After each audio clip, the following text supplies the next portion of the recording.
በቃ አካፋን አካፋ ብለን ተናግረን በዚህ ተልከው በዛ መተው ሳንል በግልጽ ውይይት አድርገን ልናወግዛቸው ልንታገልበት ይገባል። ይሄ የአማራ ህዝብ በየቦታው እየተጨፈጨፈ ዜጎቻችን በሚል ሽፋን እየለበሰ መሄድ የለበትም። ግልጽ ውይይት መደረግ አለበት። በዚህ አጀንዳ ላይ መከላከያ ውጣ ተብሎ ታዞ ከ4 ሰዓት በ3 ሰዓት በ4 ሰዓት ልዩነት ገብተው ሲጨፈጭፉት ምትክ ወታደር ለምን አልተቀመጠም? እዛ አካባቢውን የሚጠብቅ ክልሉ ለምን አላስቀመጠም? ችግር ስላለ አይደለም እዛ መከላከያ ያን ያህል ጊዜ የተቀመጠው። እንዲህ መጫወቻ ላይ ሰው ህይወት እስኪያስቡት ህፃናቶቹ እዛ በረሃ ላይ ፈሰው ቀርተዋል። ማን ነው ዙሮ የሚያያቸው? አሁን እነዚህ እናት ወላጆቻቸው ስብሰባ ሄዱ፣ በመትረየስና በቦምብ ታጨዱ።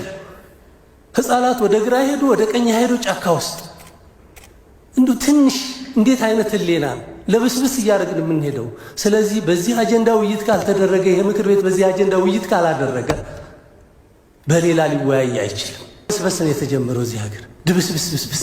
አንድ ብሔር ነው ተለይቶ እየተጠቃ ያለው።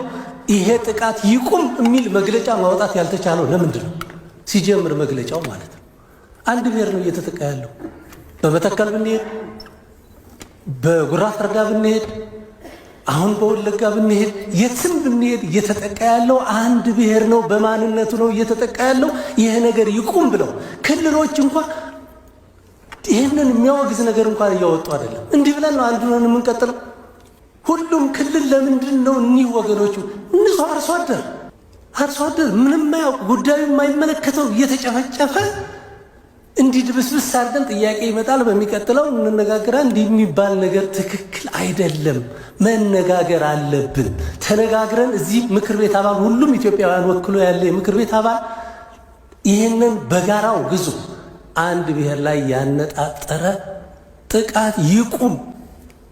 ይህንን ደግሞ የሚመለከተው አስፈጻሚ አካል በአስቸኳይ ይህን የሚያደርጉት ላይ እርምጃ ይወሰድ። ተነጥሎ መውጣት አለበት። በግልጽ መወገዝ አለበት። አይደለም መጠየቅ አለ። በግልጽ ተናግረን ፊት ለፊት ተነጋግረንበት አውግዘነው በቃ አካፋን አካፋ ብለን ተናግረን በዚህ ተልከው በዛ መተው ሳንል በግልጽ ውይይት አድርገን ልናወግዛቸው ልንታገልበት ይገባል ነው ምለው። አመሰግናለሁ።